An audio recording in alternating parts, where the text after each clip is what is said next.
उत्तर प्रदेश की राजनीति में बड़ा बदलाव देखने को मिल सकता है। बीजेपी के प्रदेश अध्यक्ष के हालिया ऐलान के बाद राज्य सरकार में व्यापक स्तर पर फेरबदल की चर्चा तेज हो गई है।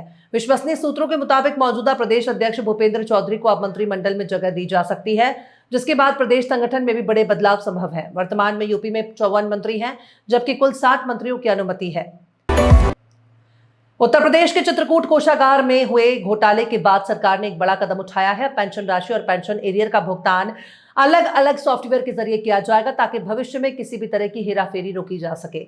इस फैसले को इसलिए भी महत्वपूर्ण माना जा रहा है क्योंकि हालिया घोटाले में एक वरिष्ठ लिपिक ने सॉफ्टवेयर में हेरफेर कर करोड़ों रुपए फर्जी तरीके से ट्रांसफर कर दिए थे।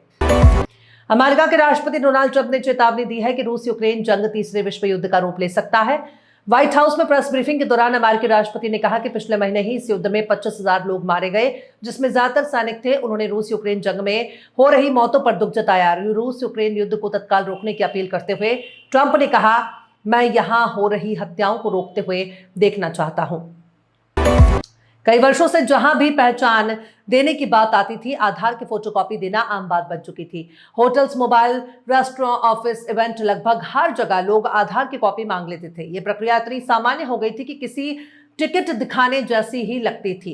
लेकिन अब ये पुरानी आदत खत्म होने वाली है। पीटीआई की रिपोर्ट के मुताबिक यूआईडीएआई के एक नया नियम तैयार कर रहा है, जिसके बाद आधार की फिजिकल फोटोकॉपी लेना और उसे स्टोर करना बंद हो जाएगा। ये बदलाव देश भर में पहचान वेरीफाई की पूरी व्यवस्था को बदल सकता है।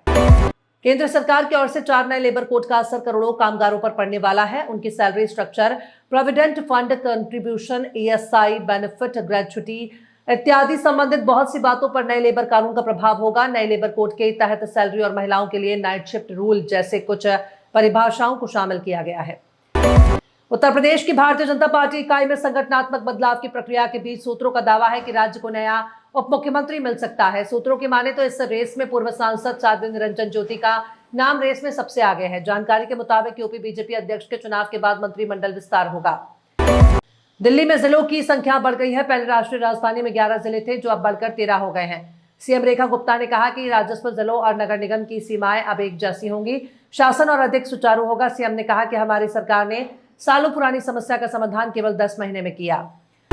दिल्ली एनसीआर में लगातार बिगड़ती हवा की गुणवत्ता को देखते हुए वायु गुणवत्ता प्रबंधन आयोग ने एक बार फिर पुराने वाहनों पर रोक कड़ी करने की कोशिशें तेज कर दी हैं। सुप्रीम कोर्ट को आग्रह किया कि वो अपने 12 अगस्त वाले आदेश की समीक्षा करे, जिससे 10 साल पुराने डीजल और 15 साल पुराने पेट्रोल वाहनों के मालिकों पर किसी तरह की सजा या दंडात्मक कदम न उठाने को कहा गया था। रणवीर सिंह और आदित्य धर की फिल्म धुरंधर को रिलीज हुए आज 8 दिन हो चुके हैं और फिल्म साल 2025 की सबसे ज्यादा कमाई वाली फिल्म की लिस्ट में टॉप 3 में जा चुकी है। और इतना ही नहीं, फिल्म नंबर 2 की जगह खुद के नाम करने वाली है और नंबर 1 को भी मात देने की रेस में आ चुकी है। भारतीय तेज गेंदबाज आकाशदीप 2022 से आईपीएल खेल रहे हैं, लेकिन किसी भी सीजन में उन्हें पर्याप्त मौके नहीं मिले। 4 सीजन में उन्होंने कुल 14 ही मैच खेले हैं, जिसमें 10 विकेट लिए हैं।